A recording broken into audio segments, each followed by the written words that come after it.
Kabar ini, kabar terkabar. Bahwa sekarang banyak yang nyerangin presiden dengan macam-macam serangan lah. Banyak sekali dari beda-beda orang, beda-beda parpol, beda-beda ketokohan. Semua sikat presiden. Menurut abang bagaimana? Ya wajar sih menurut saya. Karena presiden kan setiap hari BLT. Ya, Bawa beras. dulu ada juga yang kasih BLT, tapi Oh, gitu. mana ada, Oh. Vin. Kita juga harus jujur lah, gitu kan. Antara cara pengendalian inflasi. Ini rumusan Pak Jokowi sendiri. Oh, bukan Menko Perekonomian. Oh, Pak Jokowi. Oh, Pak Jokowi. Menko pun nggak paham. Wah, yang benar. Ya, ini berkelanjutan. Ya. Bukan setelah jadi pemimpin kembali lagi ke nol. Itu mah teori Abu Leke itu. Apa teori apa? Abu Leke. Saya lihat Pak Presiden ini, saya mau tanya ya, mana ada presiden di Republik pasca reformasi yang sudah mau turun, yang sudah mau selesai masa baktinya, yang masih mau turun ke rakyat? Ya. Sayang konstitusinya nggak boleh 3 periode ya. Menerima investasi. Kan kita ini kadang-kadang menilai sesuatu pakai perasaan. Ya. Bang, bicara presiden. Abang ini kan sebagai diehard presiden sejak awal ya. Nah, apa pandangan abang bahwa sekarang banyak yang nyerangin presiden dengan macam-macam serangan? Banyak sekali dari beda-beda orang, beda-beda parpol, beda-beda ketokohan. Semua sikat presiden. Menurut abang gimana? Apanya? Dalam kinerja, dalam macam-macam lah. Oke. Negara kita ini kan negara demokrasi, Gus. Di mana salah satu ciri daripada sebuah negara demokrasi itu adalah menghargai setiap pendapat yang warga negara berikan. Ya. Baik itu memuji maupun memuja. Baik itu sifatnya masukan maupun kritikan. Ya. Selama pandangan itu masih dalam koridor aturan dan sebagaimana kelaziman dalam negara demokrasi, nggak ada masalah. Iya. Saya tetap menganggap bahwa contoh kalau mahasiswa mau kritik aja nggak apa-apa. Oh, saya pernah masuk dalam wilayah itu kok. Iya, betul. Kita nggak boleh juga alergi dengan kritikan. Tetapi ketika masuk dalam ranah pribadi dan atau di ranah kebijakan negara yang sesungguhnya datanya tidak disampaikan itu tidak benar, maka kami berkewajiban untuk meluruskan datanya. Iya.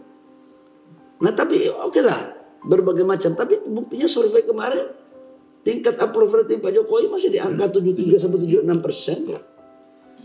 Ya, indikator 73 kemarin. Indikator 73. Dia tahunnya 73, batasnya 73 76. Iya. Masih tetap di situ kok. Ya wajar sih menurut saya. Karena presiden kan setiap hari BLT. Ya, Bawa beras. dulu ada juga yang kasih BLT, tapi gitu. mana ada, Vin. Kita juga harus jujur lah, gitu kan. Dulu presiden dulu memang gitu. tidak ada BLT. Ya. Tapi approval ratingnya juga masih tinggi itu, Vin. Ya. Tapi BLT-nya mungkin sekarang kan lebih dasar. Enggak juga, karena memang kita kemarin COVID. Oh. Kita COVID, emang kalau kita nggak kasih BLT, COVID itu bisa banyak mati tuh, Vin. Nggak ada lapangan pekerjaan, kita disuruh semua di rumah. Menurut Bang Bahlil, apa yang membuat kemudian faktor apa yang paling utama yang membuat presiden itu approval ratingnya sampai 70 di atas 70%? Yang pertama kinerjanya ya. Bahwa kinerja Pak Jokowi ini bukan karena saya jadi anggota kabinetnya ya. Itu mana ada dunia di negara G20 yang melakukan percepatan pemulihan ekonomi pasca pandemi yang secepat Indonesia. Iya. Terkecuali Cina dan India. Iya. Di saat bersamaan inflasi kita terjaga dengan tidak mengikuti kelaziman daripada BI tentang cara pengendalian inflasi. Ini rumusan Pak Jokowi sendiri. Oh, bukan Menko Perekonomian. Oh, Pak Jokowi. Oh, Pak Jokowi. Menko pun nggak paham. Wah, yang benar. Ya, gimana? Tentang bagaimana melakukan subsidi silang terhadap transportasi itu ide originalnya Pak Jokowi. Tapi kemudian dieksekusi oleh Pak Menko. Ya, pasti menterinya lah.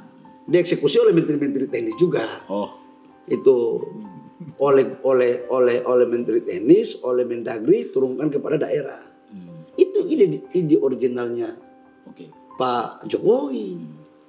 Dan Indonesia salah satu negara yang pertumbuhan ekonominya di atas 5% dibandingkan dengan negara G20. Dan inflasi di bawah. Ekspor kita 36 bulan surplus. Penciptaan lapangan pekerjaan jalan terus. Jadi wajar Pak Jokowi ingin sekali yang melanjutkan berikutnya paham dan bisa tetap mengawal pertumbuhan ekonomi ke depan ya.